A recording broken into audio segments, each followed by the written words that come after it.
మహిమాన్విత క్షేత్రం గానగాపూర్ యాత్ర నవంబర్ 27-28 తేదీల్లో ఆసక్తి కలవారు సంప్రదించాల్సిన నెంబర్లు 9849716528 9391381366. హాయ్ హలో నమస్తే welcome back to max TV. నేను మీ శ్రావ్య. మాదాపూర్ సిద్దిక్ నగర్లో పక్కకు ఒరిగిన 4 అంతస్తుల భవనాన్ని కూల్చివేతలకు జీహెచ్ఎంసీ అధికారులు ఏర్పాట్లు. ప్లాట్ నెంబర్ 1639లో ఉన్న 70 గజాల స్థలంలో వసుకుల లక్ష్మణ్ కనీస ప్రమాణాలు పాటించకుండా ఇంటి నిర్మాణం, ఫ్లోర్లకు 2 ప్లాట్లు చొప్పున అదన పద్ధతులు నిర్మాణం.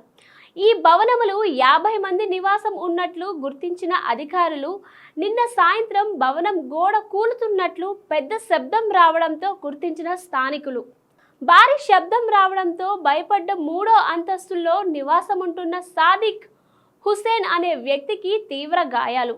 భవనం పక్కన ఉన్న ఖాళీ స్థలంలో సెల్లార్ కోసం గుంతలు తవ్వడంతో ఒరిగిపోయిన భవన నిర్మాణంలో నాణ్యత ప్రమాణాలు పాటించలేదని గుర్తించిన జీహెచ్ఎంసీ అధికారులు పక్కకు ఒంగిన భవనాన్ని కూల్చివేసేందుకు ఏర్పాటు. సమీపంలో ఉన్న ఇళ్లలో ఉన్న కుటుంబాలను ఖాళీ చేయించిన అధికారులు రోడ్లు ఆక్రమించి భవనాలు నిర్వహించడంతో క్రేన్ ప్రొక్లైనర్ రాకకు ఇబ్బంది.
మరికొన్ని అప్డేట్స్ కోసం చూస్తూనే ఉండండి max TV. Please like, share and subscribe. Thank you.